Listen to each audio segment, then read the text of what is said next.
Bienvenue à tous, bienvenue à Amy chez vous. On est très content d'être là et de pouvoir louer le Seigneur. Et il y avait un verset ce matin qui me disait un jour dans tes parvis vaut mieux que 1000 ailleurs. Alors on va le proclamer ce matin. Seigneur, viens, Seigneur Père, et on veut venir dans tes parvis, car un jour dans tes parvis vaut mieux que 1000 ailleurs. Et nous voulons te louer, nous voulons t'adorer, Seigneur, parce que tu en es digne, Seigneur, parce que tu es Dieu, parce que tu es l'alpha, l'oméga, le commencement, la fin, parce que, Seigneur, tu règnes et tu règnes en majesté. Alléluia, que ton nom soit élevé, que ton nom soit magnifié, Seigneur, Père éternel.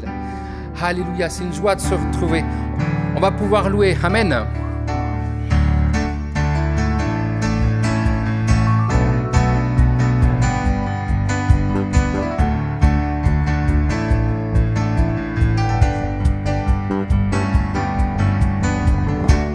Je viens dans ta maison, je veux te rencontrer, tel que je suis m'abandonner. Alors que nous chantons, ton esprit me remplit, mon âme est libérée. Je viens dans ta maison.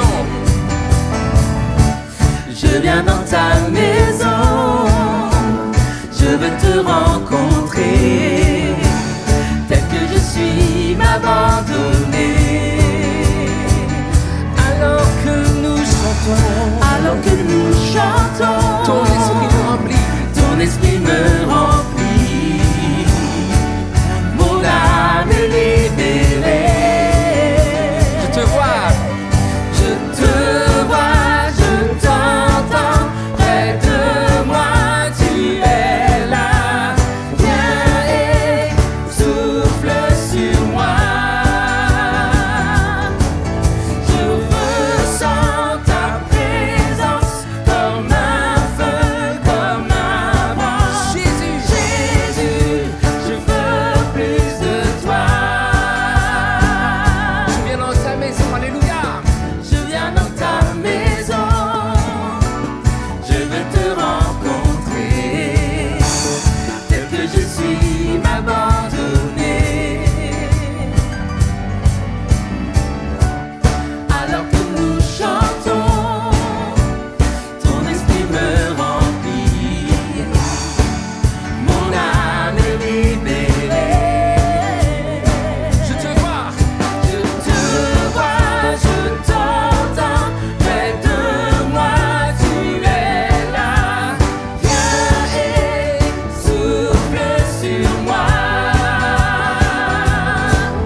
Je ressens ta présence comme un feu, comme un vent. Jésus, je veux plus de toi. je te vois, Je te vois, je t'entends, près de moi tu es là. Viens et souffle sur moi. Je ressens ta présence comme un feu, comme un vent. Jésus, je veux plus de toi. Jésus, je veux plus de toi. Jésus, je veux plus de toi. Jésus, je veux plus de toi. Jésus, je veux plus de toi. Jésus, je veux plus de toi. Jésus, je veux plus de toi. Jésus, Jésus, je veux plus de toi. Seigneur, je veux plus de toi dans ma vie. Jésus, Jésus, je veux plus de toi. alléluia. Alléluia. Jésus, je veux plus de toi. Proclame-le maintenant. Proclame-le dans ta vie. Alléluia. Jésus, je veux plus de toi. Jésus, je veux plus de toi. Jésus, je veux plus de toi. Je veux plus de toi. Seigneur, je veux plus de toi. Seigneur, je veux plus de toi. Seigneur, je réclame ta présence encore, Seigneur Père. Je réclame ta présence dans tous les aspects de ma vie, Père éternel. Seigneur, alléluia, je m'abandonne complètement à toi. Je m'abandonne complètement à toi, Seigneur Père. Alléluia, Seigneur, je suis tellement rien, Seigneur Père. Mais Seigneur, toi, tu m'aimes, Seigneur Père. Alléluia. Merci, mon Père. Merci, mon Papa.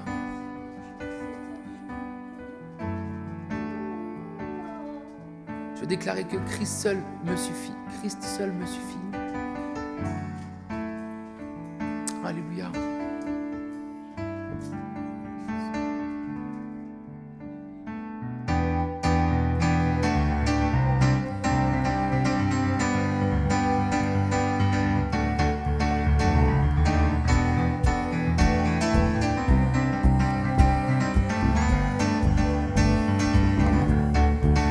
Christ est tout pour moi. Christ est tout pour moi.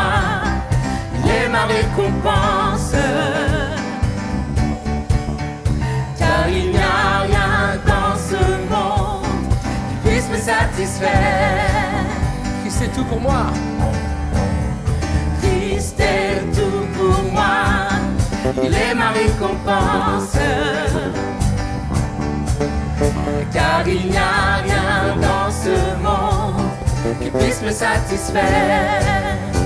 Alléluia. Même dans l'épreuve, mon âme chante. Lui pour toujours, il m'a sauvé. Christ seul me suffit. Christ seul me suffit. Christ seul me suffit.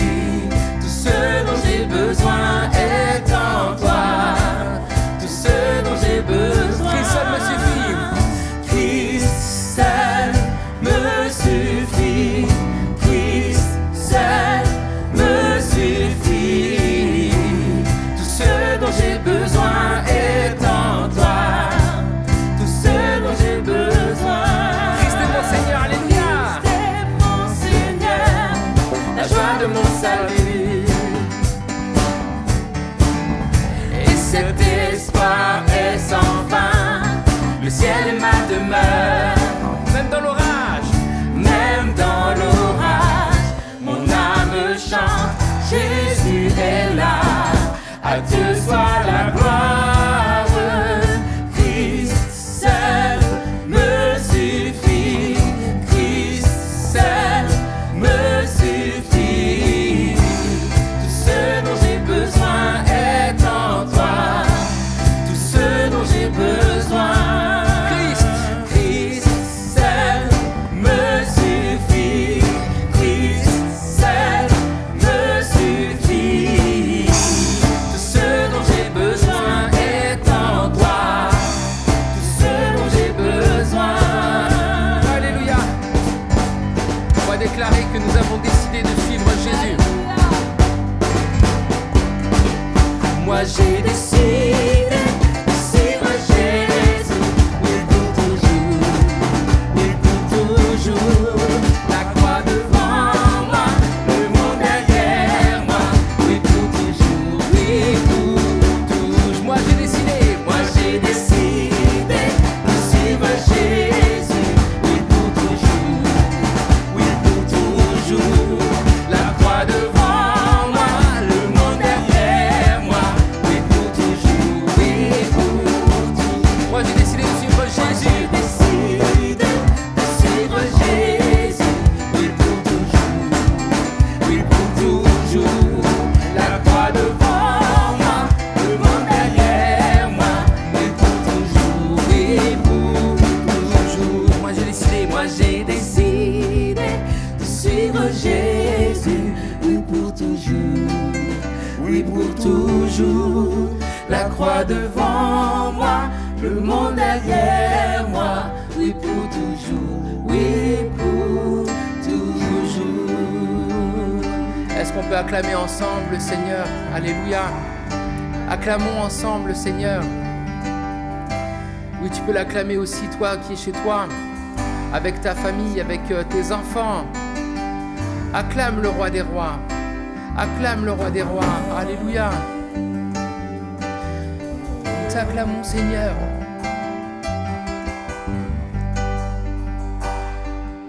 Alléluia, Jésus.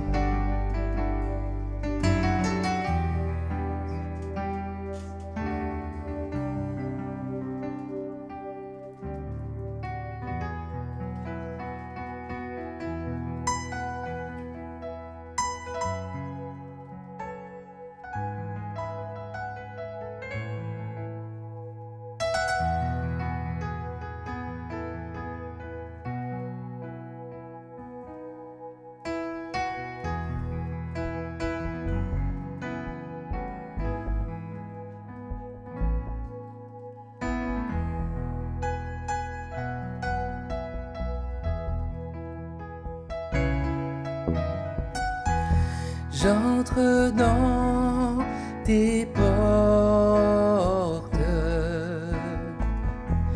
j'entre dans tes parvis, avec des louanges, devant toi me voici. J'entre dans tes portes, j'entre dans tes portes, j'entre dans tes parvis, avec des louanges, avec des louanges, devant toi me voici. Je reconnais ta majesté, je reconnais ta royauté, El Shaddai, Dieu puissant. J'entre dans tes portes, j'entre dans tes parvis, avec des louanges, devant toi me voici. J'entre dans tes portes, j'entre dans tes portes, j'entre dans tes parvis, avec des louanges, devant toi me voici. Devant toi, devant toi me voici. Devant toi me voici.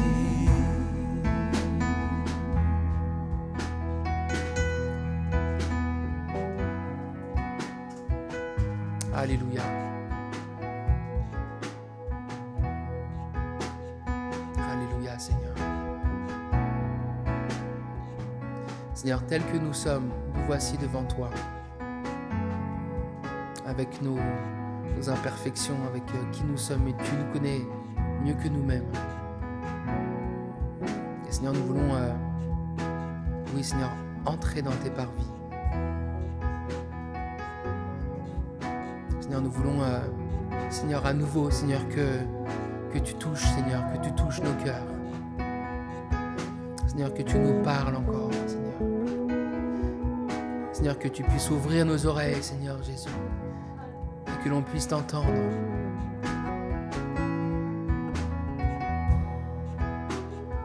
Merci pour ta sainteté, Seigneur. Merci pour ta sainteté, ta royauté.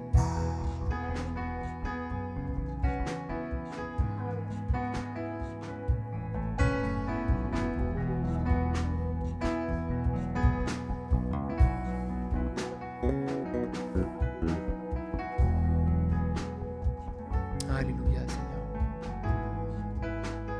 Qu'il est bon d'être en ta présence.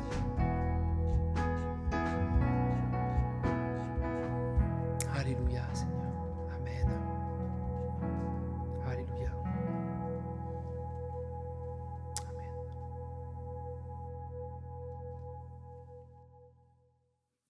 Bonjour à toutes et à tous, je suis vraiment content de pouvoir être là avec vous ce matin, j'espère que vous allez bien. Merci à l'équipe de Louange pour ces beaux chants et ce temps qui est béni, qui j'espère vous bénit là où vous êtes. J'aimerais sans plus tarder commencer à vous partager la pensée de ce matin. Et le titre de mon message ce matin, c'est « Chazon ».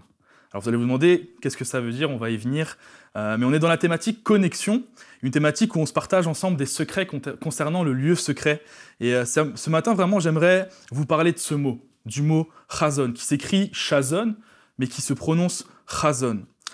Chasson, c'est un mot qui vient de l'hébreu et qui nous signifie rêve, qui signifie révélation ou vision. Et j'aimerais vous définir ces 3 mots parce qu'on va beaucoup en parler ce matin. Le dictionnaire nous dit que le rêve, c'est l'objet d'un désir, une chose ravissante. Il nous dit aussi que la révélation, c'est un phénomène par lequel des vérités cachées sont révélées aux hommes. Et que la vision, c'est l'action de voir, de se représenter en esprit l'avenir. C'est en quelque sorte un objectif à atteindre. Et à plusieurs reprises dans l'Ancien Testament, on retrouve le mot « chazon » pour parler de la révélation, de la vision et même quelquefois de la prophétie. Comme par exemple dans Habakkuk 2, versets 2 à 3, l'Éternel m'adressa la parole et il dit « Écris la prophétie, grave-la sur des tables, afin qu'on la lise couramment, car c'est une prophétie dont le temps est déjà fixé. » On retrouve ici dans ce verset-là le mot « chazon ». Et vous l'avez compris, on va parler donc de rêve, de révélation et de vision ce matin.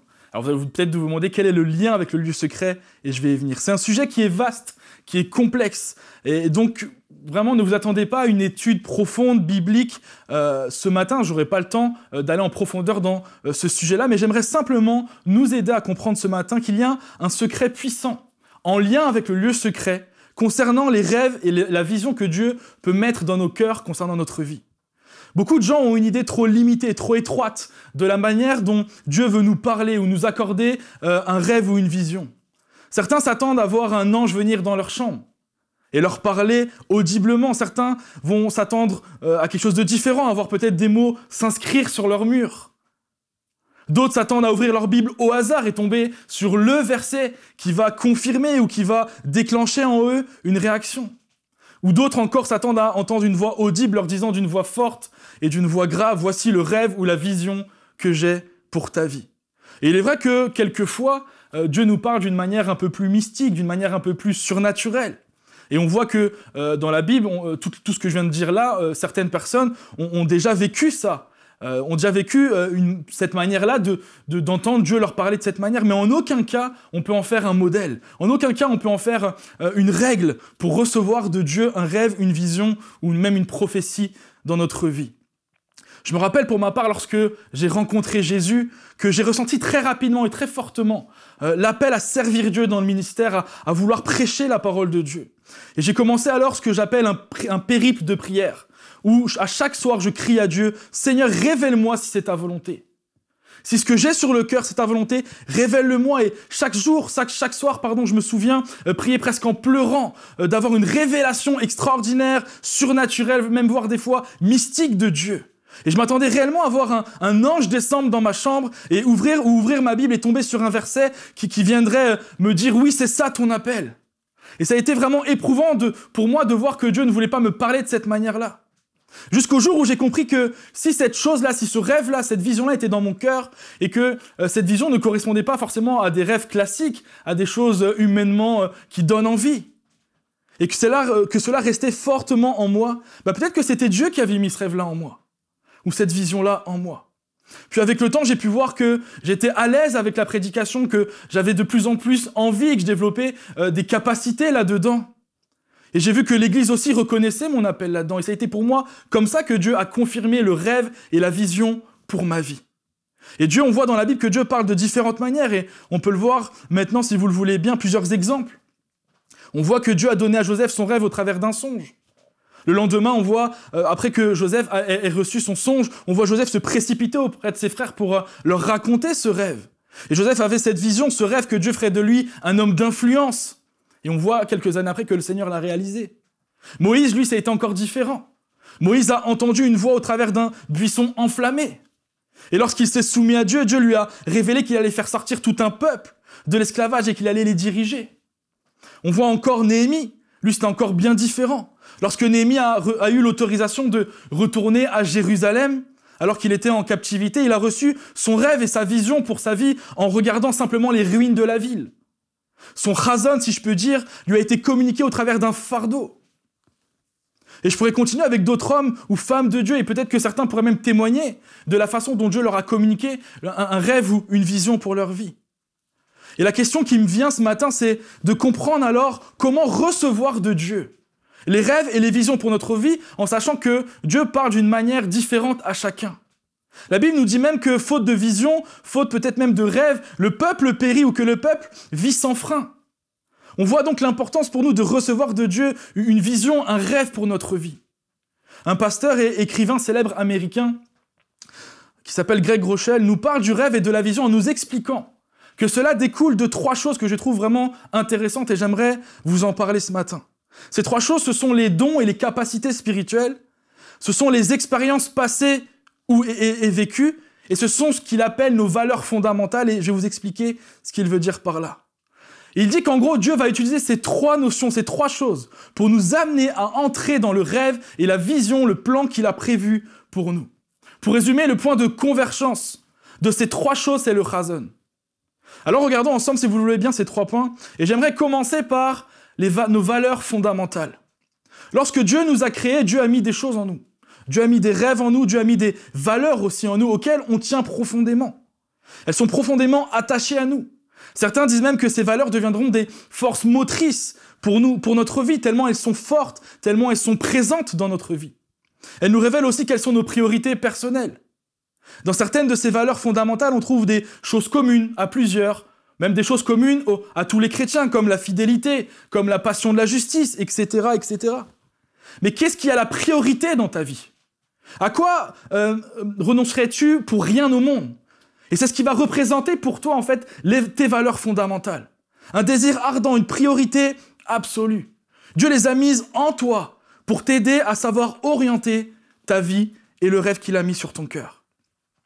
Prenons par exemple le roi David dans l'Ancien Testament. On voit une de ses valeurs fondamentales dans le psaume 27, verset 4. « Je demande à l'Éternel une chose que je désire ardemment. Je voudrais habiter toute ma vie dans la maison de l'Éternel pour contempler la magnificence de l'Éternel et pour admirer son temple. » David, on voit qu'il attachait énormément d'importance à son intimité avec Dieu. Son intimité avec Dieu était quelque chose auquel il ne voulait pas renoncer. C'était une valeur fondamentale dans sa vie. On peut prendre aussi l'exemple de son fils Salomon, qui, lui, était très différent. Il est clair que, et je pense que vous allez être d'accord avec moi, que l'une de ses valeurs fondamentales, c'était la sagesse. Maintenant, comprenons ensemble qu'il y a des valeurs fondamentales qui sont, on va dire, universelles à l'Église, qui sont propres à l'Église. Mais là, je parle des valeurs fondamentales ce matin qui sont en tête de liste de notre vie personnelle, qui ne sont peut-être pas forcément en lien avec tous les autres chrétiens, avec nos familles, mais c'est des choses qui sont propres à nous-mêmes. Le deuxième point, c'est les dons spirituels. Et pardon, je parle aussi de capacités spirituelles. Toutes ces choses, c'est Dieu qui nous les donne, c'est Dieu qui nous équipe, qui nous arme de ces choses-là. Et elles se révéleront pour certains d'une manière directe et rapide. Lorsqu'ils rencontrent Dieu, ils se rendent compte qu'ils ont reçu ça. Mais pour d'autres, ça va prendre du temps. Et pour la plupart d'entre nous, en réalité, on découvre les dons, les talents que Dieu nous donne au fur et à mesure, au travers de l'expérience et des choses que nous vivons. Mais je crois qu'il est important de découvrir les dons et les capacités que Dieu a mis en nous, afin de pouvoir les utiliser, afin de pouvoir servir Dieu dans la mission, dans le rêve que Dieu a mis et a prévu pour nous.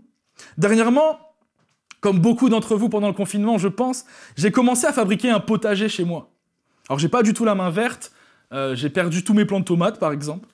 Sauf que, alors que j'essayais de préparer le potager, je pensais que j'avais qu'une pelle, une vieille pelle un peu rouillée, et j'ai commencé à retourner la terre avec la pelle. Mais la terre était vraiment sèche, elle était dure, et c'était difficile, c'était un peu frustrant pour moi. Et jusqu'au moment où ma femme vient me voir, elle me dit « Mais tu sais qu'on a une pioche dans le garage ?» Alors j'ai posé la pelle, je suis allé chercher la pioche et j'ai pu très rapidement retourner la terre. Et les capacités et les dons que Dieu nous donne sont comme en fait, c'est comme un outil. Et il nous faut découvrir en fait le don et les capacités que Dieu a mis en nous pour pouvoir servir efficacement, sans frustration, Dieu et l'avancement de son royaume. Et le troisième et dernier point, c'est les expériences passées ou vécues. Des événements ou des périodes de notre vie que le Seigneur nous a permis de vivre, nous a donné à vivre, afin de nous préparer à accomplir la vision ou le rêve qu'il a pour notre vie. Dans Romains 8, verset 8, la Bible nous dit « Savons du reste que toute chose concourt au bien de ceux qui aiment Dieu, de ceux qui sont appelés selon son dessein. » Dans ce verset, j'aime la notion du tout. Tout concourt au bien. Pas seulement les bonnes expériences passées, mais toutes les expériences que nous vivons, Dieu peut les prendre et les transformer en quelque chose de positif. Dieu est là en train de nous dire qu'il va utiliser tout ce qu'on a vécu pour notre bien, mais aussi le bien des autres aussi, ce qui implique certainement nos rêves et la vision qu'il a pour notre vie. Dieu va se servir de nos expériences passées, qu'elles soient bonnes ou mauvaises, pour faire grandir le rêve qu'il a pour nous, pour faire grandir la vision qu'il a pour nous, pour nos vies. Et c'est ces 3 choses-là que Dieu veut utiliser pour nous faire rentrer dans la vision qu'il a pour nos vies. Nos valeurs fondamentales, les dons, les capacités, spirituelles ou pas, que Dieu a mis en nous, ainsi que nos expériences passées, qu'elles soient bonnes ou mauvaises, vont venir servir le rason dans notre vie.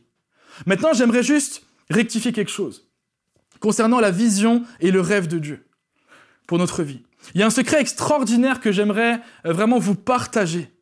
Oui, le rêve et la vision de Dieu pour notre vie est le résultat de la convergence de ces 3 choses que je viens de vous présenter. Mais en réalité, toutes ces choses, que ce soit la révélation du rêve, du rason, peu importe comment Dieu va vous révéler ça pour vous. Il y a des saisons dans nos vies, je crois, et peut-être plusieurs rêves dans nos vies. Que ce soit les valeurs fondamentales, que ce soit les dons, les capacités, spirituelles ou non, ou que ce soit nos expériences passées, vont tous trouver leur essence, viennent trouver leur source, ou viennent trouver leur plein potentiel dans une seule chose. C'est le lieu secret. Sans le lieu secret, toutes ces choses, et donc même le rêve de Dieu pour notre vie, n'atteindront jamais leur but. Pourquoi ? Parce que Dieu se tient dans le lieu secret, pour des moments d'intimité avec nous. Je me rappelle une fois avec un de mes pasteurs, lorsque j'étais ado, et que je venais de rencontrer Dieu, et je lui parlais de mon caractère et de mes problèmes de caractère. Et là, il m'a dit, le conseil que j'ai pour toi, c'est de passer du temps avec Jésus. Parce que lorsque tu passes du temps avec quelqu'un, il y a comme une forme de mimétisme qui se met en place. Moi, je sais que, pas toujours, pas avec tout le monde, mais il y a certaines personnes, lorsque je passe du temps avec eux, je peux commencer à parler comme eux, je peux commencer à rire comme eux. Et j'ai remarqué que ce que ce pasteur me disait s'est révélé vrai dans ma vie. Plus je passe du temps avec Jésus, plus j'ai le sentiment de commencer à copier le caractère de Jésus. Et pour vivre le rêve que Dieu a mis dans mon cœur, j'ai besoin de ressembler à Jésus. Matthieu chapitre 6, verset 6 nous dit « Mais quand tu pries, entre dans ta chambre, ferme ta porte, et prie ton Père qui est là dans le lieu secret. Et ton Père qui voit dans le lieu secret te le rendra. » Le mot grec pour lieu dans ce verset signifie une chambre privée, un lieu privé, dont personne n'a accès si ce n'est que toi. Et ceci était clair pour les auditeurs de Jésus. Parce que les maisons dans la culture de Jésus, à l'époque de Jésus, avaient une sorte de pièce qu'on appelait chambre, ou en tout cas qui se rapprochait de ça, qui servait comme une sorte de placard dans lequel on stockait le vin, la nourriture, le blé. Et c'était pas un endroit où tu te posais pour te relaxer ou pour te distraire ou je ne sais quoi. C'était vraiment un lieu de stockage où personne n'y allait si ce n'est la personne qui avait besoin de ce qu'il y avait dedans. Et on voit aussi dans la parole que Jésus donne l'exemple lui-même en allant dans des lieux retirés, privés pour prier. À plusieurs reprises, l'Écriture nous dit qu'il se met à l'écart pour passer du temps à prier. Et je crois qu'il y a très peu de personnes qui avaient une vie aussi occupée que Jésus. Il était constamment interrompu par les besoins de ceux et celles qui l'entouraient, et il n'avait peut-être que très peu de temps pour lui-même. Pourtant, Jésus prenait du temps à part en privé, dans des lieux secrets où il allait lui-même, alors qu'il était Dieu, il allait prendre du temps avec son Père. On voit dans Marc, chapitre 1, verset 35, par exemple. Vers le matin, pendant qu'il faisait encore très sombre, il se leva et sortit pour aller dans un lieu désert où il pria. On voit dans Matthieu 14, verset 23, quand il l'eut renvoyé, il monta sur la montagne pour prier à l'écart. Et comme le soir était venu, il était là seul. Jésus aimait se retirer pour prendre du temps avec son Père. Alfred Kuen, un théologien, explique dans un de ses commentaires que la pièce la plus retirée dont Jésus fait référence est à proprement parler le cellier. Un local sans lumière où se trouvaient le blé et le vin. Dans notre maison, si nous voulions suivre le texte au plus près du texte, ce serait sans doute une sorte de buanderie, le grenier ou nos caves, là où on stocke peut-être des fois de la nourriture, où on stocke des choses, mais c'est pas un endroit où on va régulièrement. C'est pas un endroit où les gens, c'est pas un lieu où les gens ont le réflexe de venir vous chercher. Et c'est ce qui correspondrait le mieux à l'idée exprimée par la Bible. Maintenant, il y a aussi un deuxième sens au lieu secret, et j'aimerais vous le partager. Le lieu secret, bien évidemment, un lieu où tu peux te mettre à part et prier. Mais c'est aussi un état de cœur, c'est surtout un état d'esprit. Une posture intérieure que tu adoptes quand tu entres dans la présence de Dieu en priant. Le lieu secret, c'est le cœur, ce sont tes pensées profondes que tu places devant Dieu, celles que seul Dieu peut voir. Et lorsque tu entres dans ton lieu secret, avec Dieu, tu as conscience que chacun de tes mots que tu prononces et qui doit être en adéquation avec ce que ton cœur pense, c'est en adéquation. Le lieu secret est un lieu de révélation, de partage, d'authenticité et de confidence. Il faut qu'il y ait toutes ces choses dans le lieu secret pour vivre pleinement la bénédiction qu'est le lieu secret. Et peut-être que ce matin, tu ne sais pas quel est le rêve de Dieu pour ta vie. Peut-être que tu aimerais découvrir aussi les dons, les capacités, tous les outils que Dieu veut te confier pour la mission qu'il a pour toi. Peut-être que tu veux que Dieu retravaille tes valeurs fondamentales. Tu veux peut-être que Dieu guérisse ton cœur vis-à-vis de tes expériences passées pour pouvoir le servir plus efficacement et à ton tour peut-être bénir les autres. Le seul conseil que j'ai à te donner ce matin, c'est va dans le lieu secret. Le chazon se révèle différemment pour chacun. Le chazon est différent d'une personne à une autre. Le chazon se met en place d'une façon différente d'un frère à un autre, d'une sœur à une autre. Mais le point commun à chaque fois, c'est pour que le chazon prenne pleinement son essor dans notre vie, il nous faut tous sans exception prendre du temps dans le lieu secret. Que ça soit un lieu, que ça soit dans la rue, toi seul avec Dieu. Mais il faut qu'on passe par le lieu secret. Et j'aimerais terminer, si vous le voulez bien, maintenant avec cette histoire que j'aimerais vous lire, si vous me l'accordez. Une histoire que j'ai déjà lue au groupe de jeunes, mais je suis sûr qu'ils ne m'en voudront pas de la relire. C'est une histoire qui m'a tellement marqué. Un soir, un homme qui visitait les États-Unis, qui n'était pas des États-Unis, mais qui visitait les États-Unis, voulut passer un appel dans une cabine téléphonique. Tous ceux qui sont nés après 2000, vous ne savez pas ce que c'est, demandez à vos parents. Mais il entra dans la cabine téléphonique et il se rendit compte qu'elle était un peu différente de celle de son pays. Alors qu'il commençait un peu à faire noir, c'était en soirée, il commençait à être en difficulté à trouver le numéro dans l'annuaire. Il avait pourtant essayé de laisser la porte ouverte derrière pour laisser rentrer un peu la luminosité, mais il n'y voyait vraiment pas bien. Il lève les yeux, il voit qu'il y a une ampoule au plafond, mais il cherche partout, il ne trouve pas d'interrupteur, donc il abandonne. Et c'est à ce moment-là qu'un passant qui est plutôt sympa, qui fait preuve d'empathie et de bienveillance, vient vers lui et lui explique, il voit que c'est un étranger qui galère un peu, et il vient lui expliquer ceci. « Monsieur, si vous voulez allumer la lumière, il suffit simplement de fermer la porte. » Et à la grande surprise de cet homme qui était là en train de chercher un interrupteur, lorsqu'il fermit la porte, la cabine qui avait en fait un système d'enclenchement d'éclairage intégré à la porte, fut inondé de lumière. Et il repéra le bon numéro et puis il put passer son appel. Et c'est une belle image du lieu secret. Il y a des moments dans nos vies où on a besoin de fermer la porte et de prendre un temps avec Dieu. Pas d'une façon religieuse, pas d'une façon avec des prières préécrites ou je ne sais quoi, mais vraiment des cœurs à cœur avec Dieu. Et je crois que la meilleure définition du lieu secret, c'est d'avoir un cœur à cœur avec Dieu. Et quelquefois, il nous faut fermer la porte sur peut-être matériellement de notre maison, mais des fois, il faut fermer la porte à tous les bruits qui peuvent nous entourer, nos enfants, notre travail. Des fois, il faut laisser ses pensées de côté simplement pour se connecter à Dieu. Et ma prière ce matin pour vous, c'est que vous puissiez vraiment rentrer puissamment dans ce que Dieu a prévu pour vous, en vous plaçant simplement dans le lieu secret. J'aimerais pour terminer prier pour tous ceux et celles qui ont peut-être besoin de prière suite à ce partage. Peut-être que tu es là et tu te sens peut-être inutile dans le service de Dieu et que tu as besoin peut-être d'une révélation concernant ce que Dieu t'appelle à faire. Mais j'aimerais déjà t'encourager à faire tout ce que ta main peut trouver à faire, fais-le. Commence à servir là où tu peux servir. Et je crois aussi que Dieu se sert de ces expériences-là pour nous révéler ce dont il veut pour nous, pour notre appel, notre mission, la vision qu'il a pour nos vies, les rêves qu'il a placés dans nos cœurs. Mais je crois que certains ont peut-être besoin de prière ce matin, concernant le rêve que Dieu a pour eux, concernant peut-être des expériences passées. Et j'aimerais aussi simplement encourager ceux et celles qui peut-être ont cliqué sur le lien de la vidéo par hasard, ou par curiosité, ou peut-être parce que vous avez été invités par un ami de l'église à regarder cette vidéo-là. J'aimerais juste vous dire qu'il y a aussi un razon pour vous. Il y a un rêve pour vous. Dieu a un rêve pour vous. Et ce premier rêve qu'il a pour vous, c'est de se réconcilier avec vous. Alors je vous encourage maintenant vraiment à prendre aussi un temps, vous, dans le lieu secret. Prendre un temps, fermer la porte là où vous êtes. Et de prendre simplement un temps à parler à Dieu, comme vous pouvez parler à votre mari, à votre femme, à vos enfants. Parlez à Dieu avec votre cœur, avec vos mots. Et laissez-le se révéler à vous et vous parler. Seigneur, je te prie maintenant pour toutes les personnes, Seigneur, qui entendent ce message et qui ont besoin d'éclaircissement, qui ont besoin d'encouragement par rapport aux rêves, par rapport à l'appel, par rapport à la vision que tu as mis dans leur cœur. Seigneur, je veux prier pour ces gens. Seigneur, que tu puisses vraiment, Seigneur, les bénir, que tu puisses vraiment les attirer dans le lieu secret, que ce soit une pièce retirée, que ce soit juste simplement un cœur à cœur dans la rue avec toi, en marchant. Seigneur, je prie que réellement, Seigneur, maintenant, ils puissent recevoir de toi, qu'ils puissent avoir ce désir en eux, Seigneur, créer le vouloir dans leur cœur, Seigneur, de venir se placer devant toi. Seigneur, je veux te prier aussi pour toutes les personnes qui ne te connaissent pas et qui sont là peut-être par curiosité, par hasard. Seigneur, vraiment, on est heureux de les avoir avec nous et je te prie, Seigneur, qu'ils puissent eux aussi comprendre cette révélation du razon, du rêve que tu as pour eux. Parce que Seigneur, tu as un rêve pour nous tous, Jésus-Christ. Merci de te révéler à eux, Seigneur. Merci de leur montrer combien tu es un Père qui les aime, combien, Seigneur, tu es fou amoureux d'eux, Jésus. Que ton nom soit béni, Seigneur Jésus. Amen. Allez dans le lieu secret.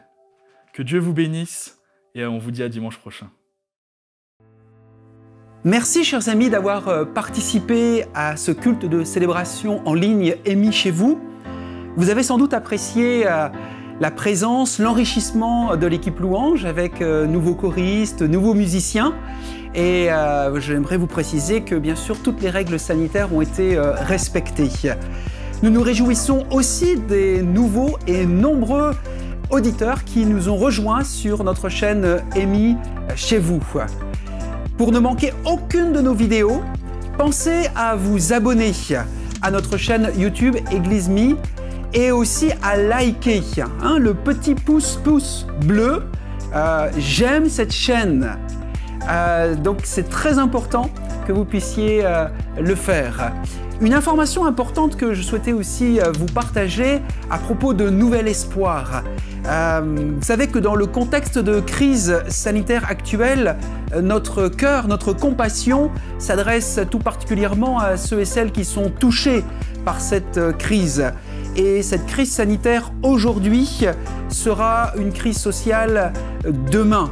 Et les effets se font déjà sentir et malheureusement, alors que les conditions sont maintenant réunies, les conditions de précaution pour les bénévoles de Nouvel Espoir, notamment donc les masques, et nous remercions aussi des généreux donateurs qui nous ont fait don de masques en tissu. Eh bien, cette œuvre de compassion ou humanitaire et sociale, Nouvel Espoir, a repris son activité. Et depuis le jeudi 7 mai, elle a repris son activité progressivement avec une équipe réduite de bénévoles, mais aussi en étroite relation de partenariat avec les services territoriaux du Mantois et les magasins, bien évidemment, partenaires, pour qu'ensemble nous puissions venir en aide aux démunis. Comme vous le savez, depuis fin mars, l'association Nouvel Espoir Mantes-la-Jolie était fermée, mais elle a dû quand même assumer ses charges sans aucune rentrée d'argent. Alors nous remercions le Seigneur de ce que la propriétaire des locaux a suspendu le paiement du loyer d'avril pendant ce temps d'arrêt. Mais alors que notre assemblée générale de l'association qui était prévue le 22 mars a dû être reportée à cause du confinement et nous a donc peu permis d'enregistrer les appels de cotisation 2020, eh bien j'aimerais vous lancer cet appel et cet encouragement à participer à cet élan de générosité pour l'association Nouvel Espoir. Vous pouvez le faire de deux façons. Soit déjà en payant, réglant votre cotisation 2020 et en utilisant le document appel de cotisation Nouvel Espoir 2020, ou soit en versant un don libre pour soutenir un projet avec ce document que nous vous avons envoyé par email, que nous vous renverrons également, qui s'appelle « Geste de générosité pour Nouvel Espoir ». Donc que ce soit votre cotisation ou votre don, geste de générosité, vous pouvez le faire par virement sur le compte bancaire de Nouvel Espoir, dont vous avez reçu le relevé d'identité bancaire de la Société Générale. Et vous pouvez aussi veiller à indiquer le motif sur votre ordre de virement. Par exemple, notez bien si c'est pour votre appel de cotisation, mettez sur votre ordre de virement appel de cotisation ou don pour. Et vous envoyez aussi votre document, s'il vous plaît, à notre trésorière Emmanuela Duhamel à l'adresse email qui s'affiche. Chaque don, même petit, sera un encouragement pour ceux qui sont touchés par cette crise. Alors, déjà, un grand merci par avance à tous ceux et celles qui nous ont fait part de leur désir d'apporter leur soutien financier. ce sera vraiment un geste apprécié et qui portera du fruit. La Bible nous dit « Ne nous lassons pas de faire le bien, car nous moissonnerons au temps convenable si nous ne nous relâchons pas. » Et c'est ce que nous voulons faire au travers également de cette œuvre sociale. Je vous laisse découvrir maintenant les rendez-vous que vous connaissez bien, les rendez-vous de la semaine, de notre agenda émis chez vous, que ce soit le Facebook Live du mardi, les Bibles Connect pour nos ados la semaine, ça part en live avec Gen Lib le vendredi, et aussi dimanche prochain, ne manquez pas, il y aura de nombreuses surprises pour le culte en ligne du dimanche 7 juin. Alors on vous remercie de vous connecter, de le faire savoir, de partager cette possibilité de vous connecter à Émis chez vous. Maintenant vous connaissez, c'est aussi votre deuxième maison. Alors on vous souhaite une excellente semaine en connexion avec Dieu, les uns avec les autres, et on vous dit à bientôt.